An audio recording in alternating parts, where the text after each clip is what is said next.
Bienvenue dans ce nouvel épisode des Apéros Partage, le rendez-vous qui vous invite à plonger dans des conversations enrichissantes autour d'un verre. Je m'appelle Alexandra et je suis ravie de vous accueillir pour un nouveau moment convivial où les idées se mêlent et les horizons s'élargissent. Imaginez-vous confortablement installé dans un fauteuil, un verre à la main, prêt à embarquer pour un voyage intellectuel et émotionnel en compagnie d'Orlan et Eric, fondateurs de l'École de Soi, une association qui a pour but de partager les expériences et compréhensions de vie de chacun. Bonjour Orlan, bonjour Eric. On se retrouve pour cette partie 2 sur les relations amoureuses. Ouh, les relations amoureuses. Il y a tellement de choses à dire qu'on est obligé de le faire en plusieurs parties. En 12. Peut-être. Salut Alex. Du coup, j'aimerais bien qu'on revienne rapidement sur la codépendance. Est-ce que vous pouvez rapidement nous rappeler ce qu'est la codépendance ? Oh là là là là là là. Ça, c'est compliqué. Je le laisse pour Orlan. On ne l'avait pas déjà dit, ça, dans la partie ? Si, mais j'aimerais bien faire un court rappel parce qu'après, j'ai d'autres questions sur la codépendance. Ok. Alors, pour moi, la codépendance, c'est le besoin d'aller chercher chez l'autre et de se nourrir chez l'autre de quelque chose qu'on croit ne pas avoir ou qu'on ne voit pas chez soi. En gros, je vais me sentir dépendante de l'autre. Je vais être dépendante d'Eric, par exemple, dans ma sécurité. Je sais pas, j'ai toujours besoin de lui dans une soirée parce que j'ai peur quand il n'est pas là. Donc, je deviens dépendante de lui. Pour que... Sans pousser des ailes. Et oui. Pour que physiquement, je me sente à l'aise parce que... il y a une part blessée en moi qui, un jour, a vécu de l'insécurité ou pas protégée par un homme. Et du coup, je vais lui demander. Pour moi, c'est ça la codépendance. Et en vrai, l'idée, c'est d'aller voir quelle est la part de moi qui a vécu de l'insécurité ou qui a peur quand son homme n'est pas là, puisque la vie me veut le plus libre possible. Et du coup, c'est comment je vais réussir à me sécuriser, moi, avec moi-même. C'est ça pour qu'il n'y ait plus de codépendance. En gros, c'est devenir autonome, quoi. Oui. Oui, sachant que son exemple n'est qu'un exemple. Ça se joue partout. Non, mais tu sais, il y a des gens pas très intelligents qui nous écoutent. Enfin, potentiellement. Tous ceux qu'on a jusqu'à maintenant sont des génies, mais... C'était qu'un exemple. Tout d'un coup, on peut être vu par... Du coup, est-ce que tu peux nous donner un deuxième exemple, peut-être ? Ou nous apporter, toi, ta vision de la codépendance ? Ouh là là.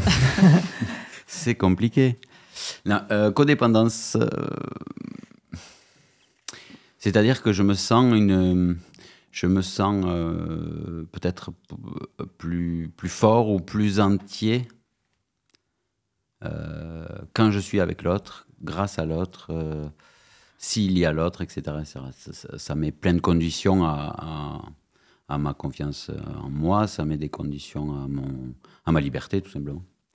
Donc si, à partir du moment, je pense, où on se sent perdu, moins entier, moins confiant, moins quand l'autre n'est pas là, c'est qu'il y a codépendance.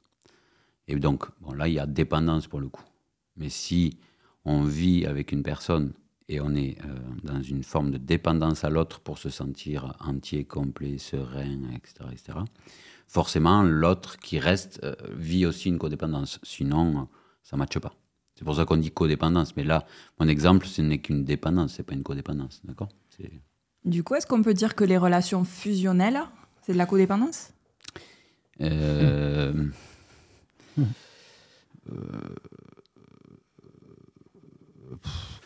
Oui. C'est pas mal ce... Enfin, moi, dans le micro, ça donne bien. Ouais, mais c'est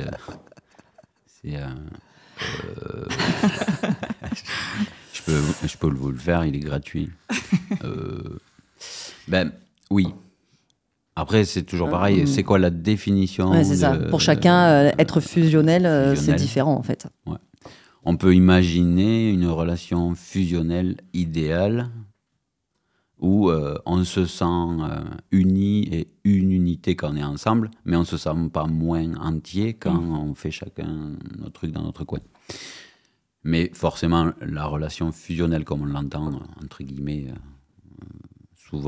c'est souvent sous forme de critiques où les gens sont très heureux de t'annoncer qu'ils ont une super relation fusionnelle avec leur maman. Dans ce sens-là, ouais, c'est de la codépendance en fait. C'est-à-dire que j'ai besoin de cette relation pour être qui je suis et pour me sentir en sécurité, vivante, etc., etc. Donc oui. Mais comme toute chose, il y a des exceptions. Et ça dépend de quoi on parle quand on dit fusionnel. Merci. Avec plaisir. Alors, du coup, Orlan, t'en as un peu parlé. D'où vient-elle, la codépendance? Donc, t'as dit des choses qu'on a vécues avant. Ça vient forcément Ouais. que de là? Oui.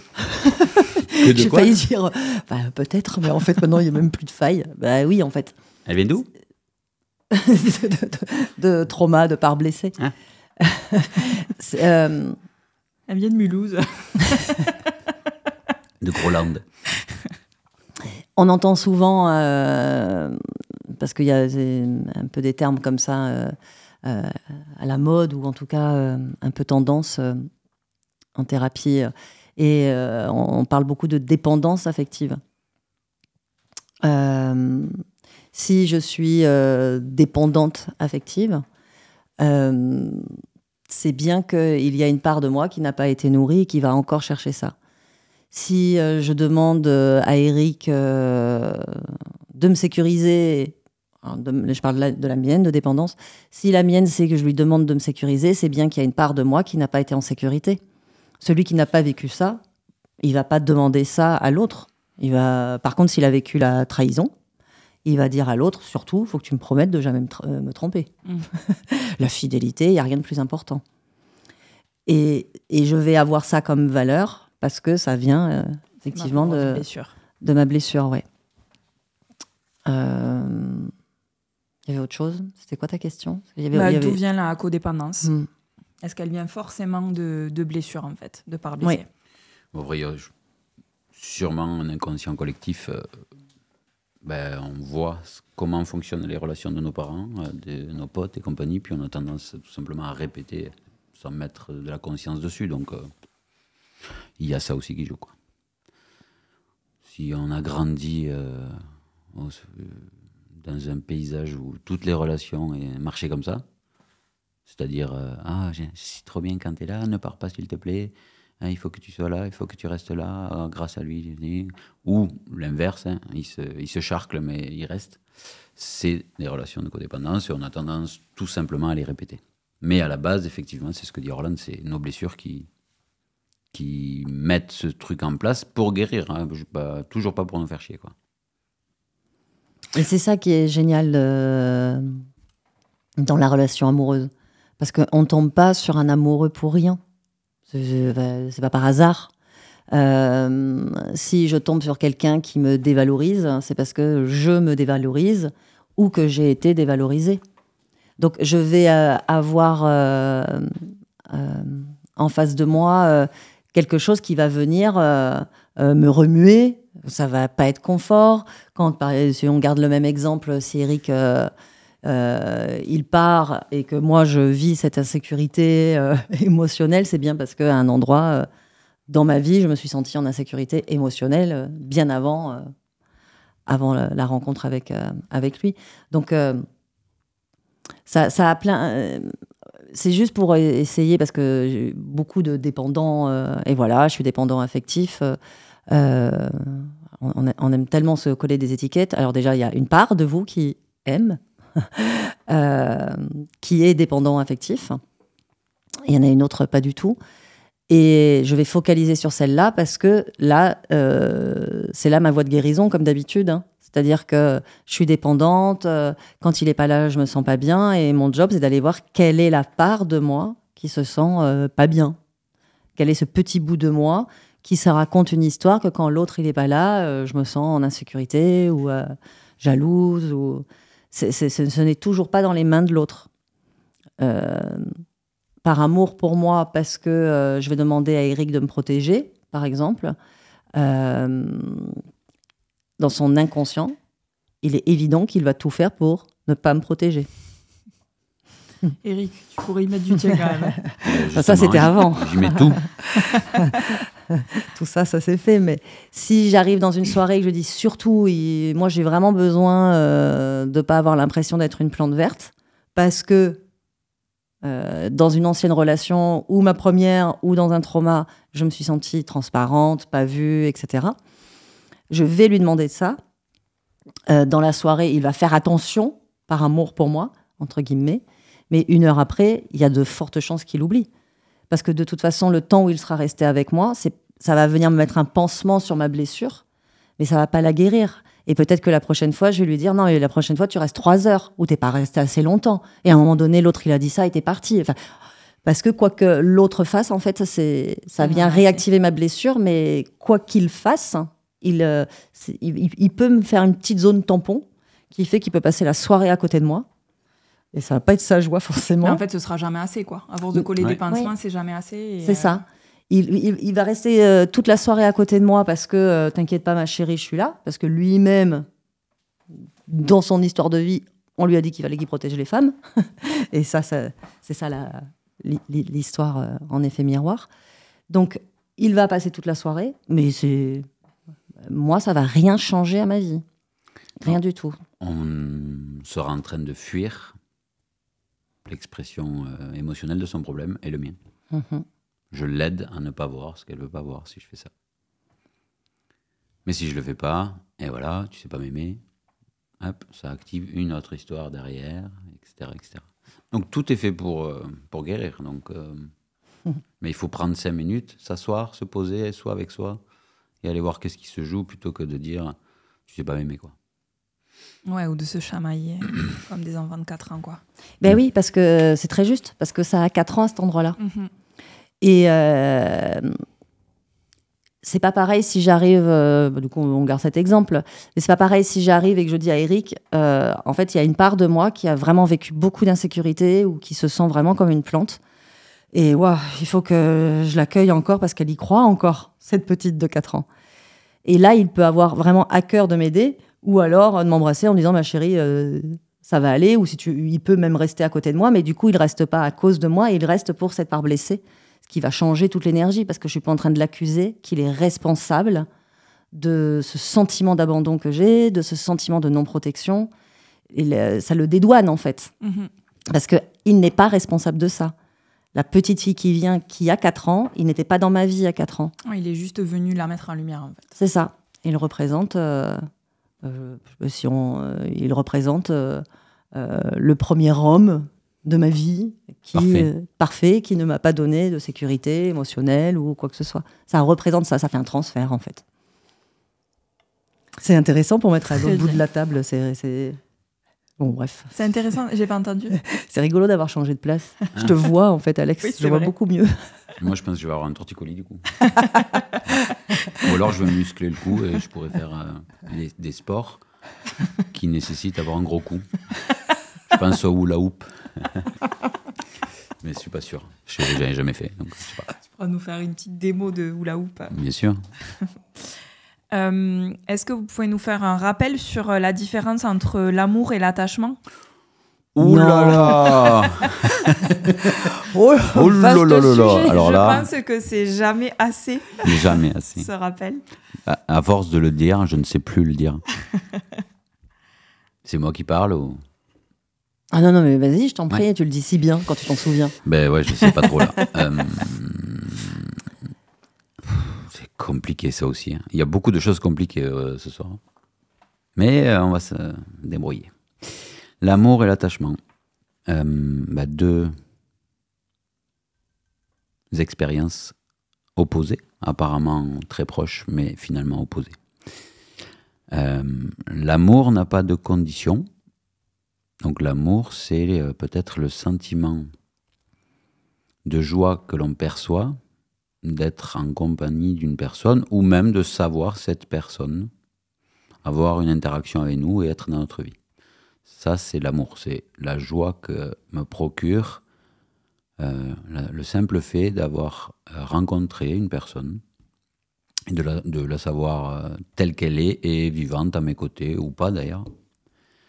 Je parle de vivant ou pas. Et l'attachement, en fait, c'est dans une relation quand on ajoute la codépendance, en fait. C'est-à-dire que j'ai besoin de toi pour être heureux. Et donc, je suis attaché à toi. Et donc, c'est l'attachement engendre les efforts, la modification de qui l'on est, parce qu'on est en permanence, plus ou moins consciemment, en train d'exprimer une version de soi qui devrait, enfin, on espère qu'elle va coller Avec les à attentes celle d'autres. que la personne en face de moi projette sur moi pour qu'elle m'aime. Donc j'essaye de faire une théorie psychédélique de ce que l'autre, je pense qu'il aimerait que je sois. Déjà, il y a beaucoup de suppositions. Et ensuite, ça passe à travers mon filtre personnel et j'essaye d'être cette personne-là. Donc en gros, je ne suis plus moi. Et donc souvent, les relations, ce sont deux êtres qui ne se rencontrent jamais.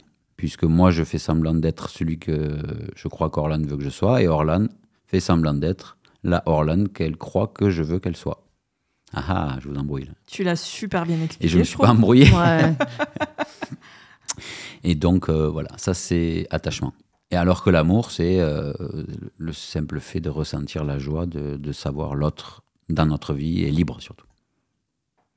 Voilà. Oui. Je peux aimer Orlan si elle me quitte demain. Ça va me rendre triste. Il y a plein de choses qui vont se raconter sûrement dans mon histoire personnelle. Mais ça c'est pas... Il y aura toujours l'amour. C'est pas parce qu'elle est là ou pas là. Il n'y a pas de condition. L'amour n'a pas de condition, tout simplement. Donc, à partir du moment où on met plus ou moins consciemment une condition, ce n'est plus de l'amour, c'est de l'attachement. C'est dur, je trouve. Au quotidien, de dire ouais, En fait, je l'aime même si elle est plus là, etc. D'accord, mais n'empêche que ça arrive. Ah bah, avec des ça- trucs, ça- Mais c'est pas censé être confortable. mais voilà, on n'a pas dit que c'était confortable. Hein. L'amour, c'est des fois confort, des fois pas confort. Mais Mhm. Mais une fois qu'on a dépassé plein de lignes de code et de petites croyances, là, ah, c'est dur, machin, et on les a tous.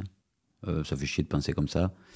Parce que déjà, il y a des gens, il y a des personnes, des êtres qui ont entendu depuis leur enfance que l'amour, ben, c'est l'attachement. Tu vois, je te prouve que je t'aime en me modifiant, je te prouve que je t'aime en me privant de plein de choses pour toi, etc. etc. C'est le principe du mariage. Je te promets de t'aimer jusqu'à ma mort. S'il faut, dans 6 mois, je t'aime plus.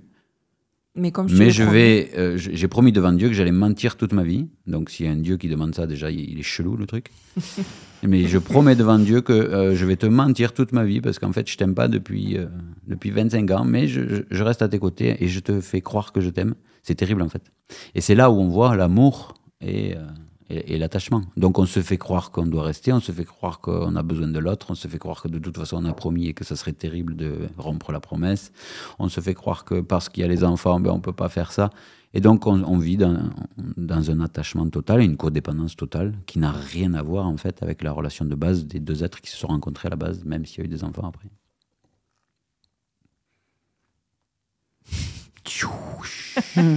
Un ange passe. C'est moi l'ange. C'est beau ce que tu viens de dire, Eric. C'est de toute beauté. Ouais. Est-ce que vous pouvez nous parler de la jalousie? Je sais pas, Du je coup comprends pas. Dis-le-moi en anglais pour voir. Jealousy? Jalousie. Okay. Ah oui, yes, j'ai du mal à... Parce que Et je t'es suis bilingue, devenu et du coup, tellement là... bilingue que ouais. je pense en anglais maintenant C'est et ça. il me faut le passer par le... Jalousie? Ok. Je t'en prie, c'est quand même une spécialité des femmes à la base. Exactement. Ah, ça va, je rigole là. Ça les t'active féministes. encore, ça. Ouais, Alex. de temps en temps. Tu oui. redoubles. Nous sommes tous Mais oui, des êtres, je ne il suis n'y a pas de problème. pas guérie. Mais lâchez-vous sur le message. Hein. Alors, comment l'expliquer? Alors, la jalousie, c'est une très jolie émotion parce que quand elle n'est pas étiquetée maladive, hein, c'est-à-dire qu'elle me permet quand même de vivre à peu près normalement. Donc, on va la prendre juste de base. La jalousie, c'est le mélange de deux émotions, de la peur et de la colère. C'est en ça où c'est un peu particulier et que, du coup, j'aime beaucoup. Je suis jaloux que l'autre ait une voiture parce que j'ai peur de ne pas l'avoir et je suis en colère de ne pas l'avoir. Dans une relation, alors on peut être jaloux pour 15 milliards de raisons, toujours pareil. Hein. Alors on va prendre juste un exemple parmi tous les autres. Je suis jalouse si, on imagine une fille à Guy chez Eric, ça génère chez moi de la jalousie, c'est-à-dire de la peur et de la colère. Et donc la peur et la colère de le perdre, qui préfère l'autre, Ça vient me réactiver dans toutes mes peurs. Ça vient encore me montrer que je crois qu'il m'appartient. En fait, c'est un super révélateur d'une des plus grandes émotions cachées. Très souvent, derrière, il y a la peur d'être abandonné, la peur d'avoir investi dans une relation et finalement, je pourrais tout perdre. Il pourrait partir avec une autre. Mais à la base, lui, il ne m'appartient pas. Il appartient qu'à la vie, comme moi. Et en même temps, il est à moi. Tu vois, il y a vraiment les deux. J'aime bien dire ça, moi. C'est-à-dire, par moment, ça peut générer de la jalousie et des fois, pas du tout. Ça dépend vraiment de mon instant émotionnel à ce moment-là. Mais l'idée, c'est... et je suis jalouse parce que quoi ? Ah, parce qu'il pourrait me quitter. Hop, et ça me renvoie à la peur d'être seule. Et il pourrait trouver mieux. Ça me renvoie à moi qui suis encore en train de me comparer. C'est pas possible. Et en fait, c'est tout ça, encore une fois, l'introspection. Ça veut dire que, tu vois, on parle avec les copines, on dit « Ouais, moi, je suis jalouse. Ah, ouais, moi aussi. » Mais en fait, ça n'a rien à voir, quoi. On n'est pas du tout au même endroit. Ouais, c'est pas les mêmes blessures. C'est pas du tout les mêmes blessures. Ça prend la même forme, le même nom. J'ai été abandonnée, voilà, c'est pareil. Mais donc, il faut faire de l'investigation. C'est-à-dire, demain, moi, je suis jalouse, et quelqu'un qui arrive, ça génère chez moi de la jalousie, j'accueille ça, mais en fait, ça me raconte quoi ? Parce que... Et puis là, ce soir-là, ça peut être, et ouais, c'est vrai, je comprends, elle est beaucoup plus jeune. Et boum, ça me renvoie à mon idée que, je sais rien, je vieillis, que j'ai peur du coup de vieillir, d'être moins belle. Si je suis moins belle, voilà. C'est ça l'introspection avec toute l'histoire. Eric n'a pas réagi, c'est étrange. J'écoute plus là.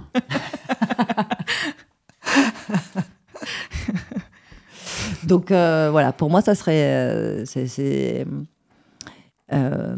quand je dis... alors moi, je dis tout le temps, tiens, c'est rigolo, ce soir, c'est jaloux, tu vois. Une part de moi, ce soir, elle est jalouse, tiens. Et puis des fois, je vais y aller, et puis des fois, je vais pas y aller, qu'importe la forme que ça prend.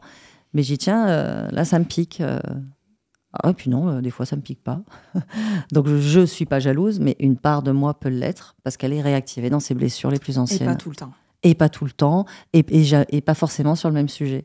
La peur et la colère que ça génère, ça peut être, voilà, peur d'être seule, peur d'être moins bien, et c'est tout ça, l'introspection. Merci. Avec plaisir. Eric, toi qui connais pas la jalousie, Ouais. quel est ton avis, un petit regard extérieur sur ça? Sur la jalousie ? C'est pour ça qu'il a pris une femme beaucoup, beaucoup plus âgée. Bah, il y a longtemps qu'on t'a pas pris pour ma mère, quand même. Vas-y, tu peux répéter la question parce que... Juste nous expliquer un peu la jalousie, qu'est-ce que c'est, Ok. Et quel lien avec la Chaud, chaud. codépendance. La jalousie. Check it out. Alors, la jalousie. C'est vrai que c'est... Alors, c'est vaste, mais du coup, je vais exprimer de mon point de vue. La jalousie... il y a une idée de l'impression de passer à quelque chose, de passer à côté de quelque chose. C'est comme si on courait après l'intensité des expériences. Faut surtout pas se la faire voler, quoi. Alors là, on parle de la jalousie dans la relation, mais ça peut être de la jalousie projetée sur un objet qu'on n'a pas. Mais là, on parle de la relation. Et c'est tristement juste la conséquence de la croyance que quelqu'un ou même quelque chose peut nous appartenir, ce qui est complètement faux, parce que rien ni personne n'appartient à rien ni personne. On est tous au milieu de la vie, là. La vie nous déplace quand elle a besoin de nous, elle déplace les objets quand elle a besoin d'objets. Il n'y a rien qui appartient à personne. Donc finalement, tout tient sur cette idée que je pourrais contenir quelque chose ou quelqu'un. Si tu vois que c'est une aberration sans nom, d'ailleurs ça en est une, hein, on ne peut pas retenir quelqu'un. Alors tu peux la retenir quelques mois par la peur, par la culpabilisation, par plein de trucs. Mais c'est jamais durable et c'est surtout contre-productif parce que toutes les tensions qui vont naître de cette tentative désespérée de garder l'autre sous le coude, comme si c'était un objet qui t'appartenait, tu vas te le manger en retour. À un moment donné, ça va te sauter à la gueule et puis il va bien falloir nettoyer tout ça chez toi, dans ton petit cœur, parce que un jour, tu vas te réveiller et tu vas te dire, mais qu'est-ce que j'ai branlé, quoi. L'amour veut l'autre libre, point. Et c'est chouette qu'on l'entende. Vous n'avez pas besoin de l'entendre 10 000 fois. Une fois, ça suffit. Donc, vous n'avez plus d'excuses. Et du coup, c'est chouette pour ceux qui nous écoutent de voir à quel endroit ils ne seraient pas libres. Hein. Très souvent, on entend « Non, mais je ne me mets pas en couple. » ou alors, je ne dis pas que c'est un couple. Parce que j'ai un transfert sur le couple qui fait que je serai moins libre, etc. On n'est jamais aussi libre que quand on est à deux. C'est là où on le voit seul. Moi, je n'ai pas de soucis, hein, je ne me conforte pas, je reste dans ma zone de confort, tout va bien. Et l'autre vient parce que, je ne sais pas, j'ai envie d'aller faire un jogging, c'est l'heure du repas, je vais faire mon jogging. Et sous prétexte, par transfert, je suis en couple, ah oui, mais non, il faut que je le fasse manger, parce que gna gna, qu'est-ce qu'il va penser, enfin, tu vois, c'est tout ça les programmes inconscients. Mais l'idée, c'est de faire les choses avec l'autre en exprimant à chaque endroit toujours ses besoins. Si certains nous écoutent et que ça fait 15 ans, 20 ans, faites un avenant au contrat si vous sentez que les deux sont un peu trop modifiés ou un peu trop perdus.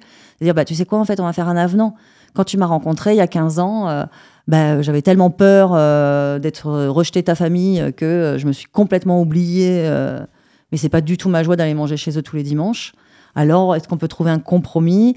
On y va, mais on espace un peu, parce que j'ai vraiment envie de faire aussi que des dimanches avec moi-même, etc., etc. Oh non, tu peux pas. Ok, alors on y va, mais 2 fois, et je garde vraiment mon dimanche. Voilà, il y a des compromis, mais c'est pas des compromis sur sa joie. C'est des compromis pour prendre soin de la part de l'autre qui dit non mais attends, on avait l'habitude de faire ça là, pourquoi on le fait plus? Tu vois, ça temporalise. Ok, je le fais pas parce qu'il me l'impose. On prend l'exemple d'aller manger tous les dimanches chez la belle famille, mais parce que c'est ma joie, parce que lui ça le met vraiment trop mal.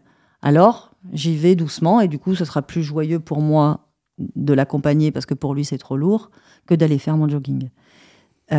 Donc c'est bien pour moi, toujours pour moi que je le fais parce que j'ai très à cœur de prendre soin de lui. Donc c'est bien pour nourrir une part de moi qui a plaisir à lui faire plaisir. Mais et c'est que ça les avenants, c'est-à-dire une relation amoureuse quand on se rencontre n'est pas la même au bout de 2 mois, de 3 mois, de 6 ans, de 20 ans. C'est impossible. On a changé, on n'a plus les mêmes besoins. Et ça, c'est juste de les nommer. Et il n'y a pas besoin forcément de conflit, de colère, parce qu'on croit toujours, mais non, je ne peux pas lui dire ça, mais il ne faut pas infantiliser l'autre. Hein. Dire, voilà, mon chéri, moi, vraiment, aujourd'hui, ce que j'aime, c'est lire ou de faire du développement personnel ou aller au cinéma seul. J'ai vraiment envie de ça. C'est vraiment exprimer à chaque endroit tous ses besoins pour que petit à petit... Et sans attendre que l'autre les... devine. Oui, les devine et les comble. Exactement. Ou même, je sais pas, moi, je prends toujours cet exemple avec le vélo. Lui, il aime le vélo, moi, j'aime pas le vélo. Mais pendant 20 ans, j'ai fait semblant d'aimer le vélo. Et puis un jour, il faut que ça s'arrête. Et du coup, il a pris des vélos électriques. Voilà. Tu as signalé que j'aime pas le vélo. Non, c'est vrai. Donc voilà, il va faire du vélo. J'ai fait semblant, entre guillemets, par peur de le perdre, par peur d'être abandonné, par la peur d'être rejeté. Et à un moment, je vais faire un avenant en disant, en fait, tu sais quoi, moi, je vais faire mon tricot, toi, tu fais ton vélo. Et puis quand on se retrouve le soir, on discute chacun de nos passions. Et c'est ça, l'amour. C'est-à-dire, moi, ce qui me rend très joyeuse, c'est de savoir que lui, il s'est écouté dans sa joie. Pas qu'il se soit modifié pour moi pour faire semblant. Ça me sert à rien, en fait. C'est caca, ça. Ça n'arrive plus, hein. rigoles, que non, tu les je vois le plus. dis, je dis ça parce que souvent on nous dit ah oui, alors d'un coup chacun fait de son côté et puis du coup voilà, il y a plus de couple quoi. Mais Bah si. c'est tout l'inverse en fait, parce que j'écoute mes besoins, qu'il écoute les siens, parce que j'écoute mes joies, parce que tu écoutes tout ce que t'aimes. Bah, du coup, t'as super à cœur de le partager. Et puis si lui, il aime pas ça, bah, c'est pas grave, je trouverai quelqu'un d'autre pour le faire. Je vais pas me raconter qu'il m'aime Et pas. puis, comme tu dis, parfois, tu peux aussi le faire parce que ça te remplit de joie de le faire avec le l'autre. faire avec lui. Bien sûr, oui, bien sûr. Mais c'est pas parce qu'on prend chacun, je sais pas moi, il est ingénieur et moi j'aime la thérapie. C'est pas parce que on prend deux chemins différents et avec des activités différentes, des passions différentes qu'on se retrouve pas. C'est tout l'inverse. C'est vraiment tout l'inverse qui se produit. Enfin, il me semble. Je valide. Je valide. On arrive à la fin de cette partie 2, mais déjà. avant ça, j'ai quand même une question super importante, c'est comment se libérer de la codépendance? Quel est le secret? Puisque Alors. toi, tu n'es pas codépendant, explique-nous. Vas-y, Garcimore. Comment as-tu... Et houp. Garcimore, c'est vraiment pour les plus de 50 ans. Ah non, je connais. Là, il y a Je beaucoup l'ai de dépendance. vu, d'ailleurs. Il y a J'ai vu beaucoup un de de ces dépendance. spectacles. Comment se libérer de la codépendance? Bah, c'est foutu, c'est mort. Enfin, n'essayez même pas. Vous êtes trop vieux déjà. C'est voilà, trop formaté, c'est mort. Laissez tomber.